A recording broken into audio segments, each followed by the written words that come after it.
I'm in the hospital and two things happened. The first thing was they served me a sloppy Joe after cutting out a third of my large intestine. This was the first meal they brought me. That was almost as shocking as the cancer diagnosis. I'm like, why are you serving sloppy Joes? Like, am I in prison? My surgeon came in to check on me one last time. He was doing his rounds. And I just happened to say, hey, is there any food I need to avoid? Just being a rational person, I'm like, well, they just cut out a third of my large intestine, like, is hot sauce going to melt the stitches? But his answer to that question was no, just don't lift anything heavier than a beer. He was giving me permission, do whatever you want. Go home, eat whatever you want. Sure, drink beer. I mean, it was like nothing you eat matters.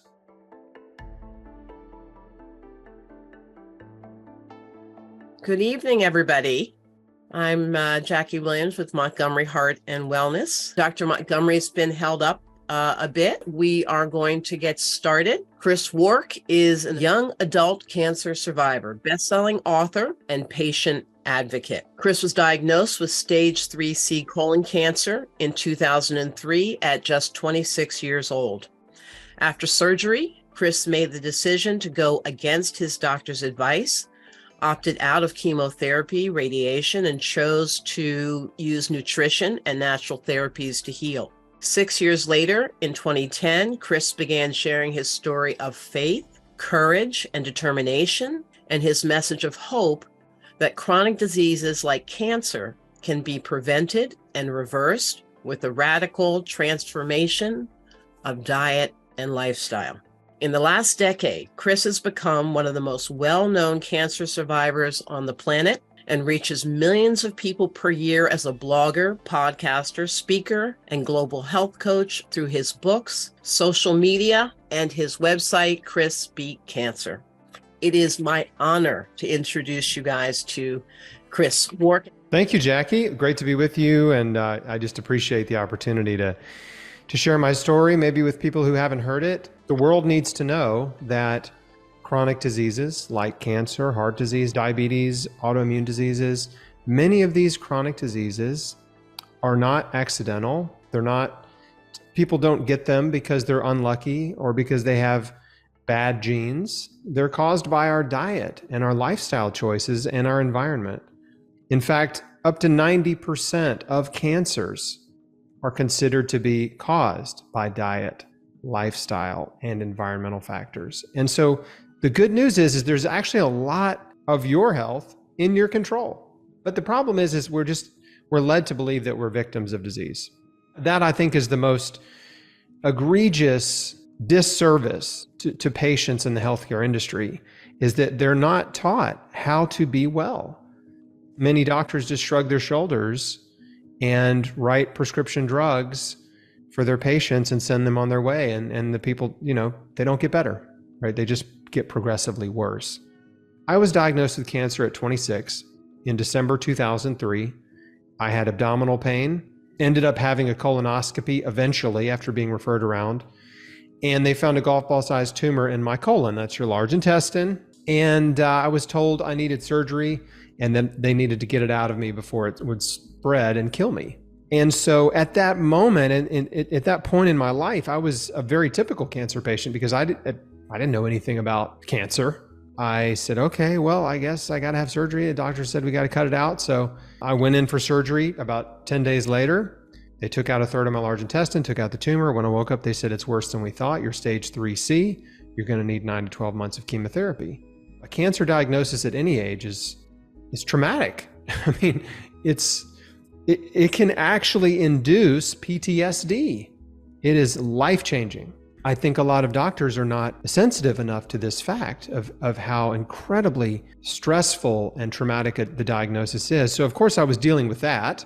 I had this life-threatening disease. How long am I going to live? Is this going to kill me? What is my future going to look like? Chemotherapy, the suffering, the sickness, losing my hair, all those thoughts are just swirling in your head when you get a cancer diagnosis. I initially just accepted, I guess this is my life now, and there's nothing I can do about it. I just have to do what the doctor says. This is another problem with the cancer industry, is that patients are rushed into treatment out of fear. And so they don't have any time to educate themselves. to read and research, to talk to other survivors, to get second or third opinions. Again, I was in surgery with 10 days after my diagnosis. They wanted to have me in surgery 2 days after my diagnosis. And many cancer patients are in chemo. They're starting chemo within a couple days of a diagnosis, or they're starting radiation, or they're having surgery within 2 days, 3 days, 1 day sometimes. Why are they not talking about health in the healthcare industry? Or eating healthy food, like nothing, no advice. So I go home and I'm, recovering from surgery. I'm on pain medication. I'm like weaning myself off this pain medication because I just didn't like that being that way, that feeling. And as I sobered up, over the course of about a week, I really started to think about my future and the idea of poisoning my way back to health didn't make sense to me. So I prayed about it.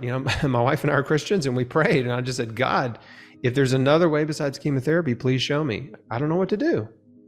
Like, this doesn't make sense. It doesn't feel right. I don't have peace about it. I mean, it was just a simple prayer of desperation and mixed with faith, because I really did believe that he would see me through it. And 2 days later, I got a book that was sent to me from a man in Alaska who was a friend of my dad's. And he sends me this book called God's Way to Ultimate Health. That was written by a guy named George Malcolmus, who was basically had healed himself of colon cancer with raw food and juicing about 25 years prior in the mid 70s. And I start reading his book and I was so encouraged. I was like, oh my gosh, this is incredible. Are you telling me the body can heal cancer? It can be healed? And George made the case that the body creates cancer and the body can heal it if you give it the proper nutrients and care. And that the reason so many of us are sick is because of our diet and our lifestyle choices. And I'd never heard this. And I was so encouraged and inspired by his story. I was like, look, if this guy healed, maybe I can heal. I mean, he had colon cancer. I have colon cancer. Whatever he did, I'm going to do. I didn't even finish his book. Like, immediately went to Whole Foods, loaded up the cart with fruits and vegetables, and bought a juicer. And I was like, I'm doing this. A diet that's exclusively fruits and vegetables is an incredible healing diet. I was really curious to see what would happen if I only ate fruits and vegetables, because I had never eaten that way in my life. I was a junk food connoisseur, and I've always been thin. So like, I would supersize everything. It didn't matter. Like, I could stuff myself and stay thin because I have a high metabolism. I decided overnight, immediately, to change my diet. And this is something anyone can do. What I realized right away is I felt different. As soon as I started eating fruits and vegetables, I felt different. The first few days, I felt weird. My body was trying to figure out what was happening, because I was addicted to animal protein, sugar, salt, processed food, junk food, caffeine. So I was going through withdrawals, and I had like low energy. And I didn't feel very good. But, around day 3 or 4, I started to feel good. Lots of energy, sleeping good. I had a lot of congestion that I had for years. It started to clear up. I was drinking 64 ounces of vegetable juice. I started out with just straight carrot juice, and then eventually we're just kind of mixing it up and adding beets and celery and ginger root and other nutritious veggies to my juice.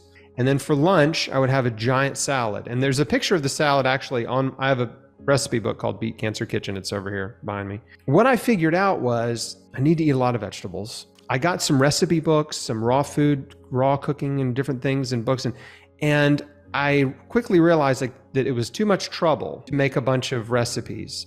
And the simplest way was a giant salad: broccoli, cauliflower, kale, cabbage, mushrooms, onions, peppers, sprouts like garbanzo bean sprouts, mung beans, lentils, and then sauerkraut. And then I would shake on garlic powder, oregano, curry powder, cayenne pepper, and then drizzle olive oil and apple cider vinegar or squeeze some lemon juice on it. And it was so good. I think I could eat this every day. And I was like, well, I think I could eat this twice a day, every day. This is going to be my meal. This is the best way I can think of to flood my body with nutrition. What were you hearing from family members, people around you, and your doctors when you started this route and as you went through this journey early on? When I first decided I'm gonna do this, right? I'm gonna start eating raw food, word spread very quickly around my family. And I got multiple phone calls from family members, in-laws, that tried to talk me out of it. They were saying, we heard you're thinking about not doing chemotherapy. You have to do what the doctor says. These are the best treatments available. Don't you think if there was something better, they would know about it? I didn't even know how to answer those questions. I just feel like this is what I need to do, right? I was operating on instincts and faith, and that was it, man. I remember one family member saying, look, I know somebody who tried alternative therapies and they died. It's like, that's not helpful. It really is hard when you lose support.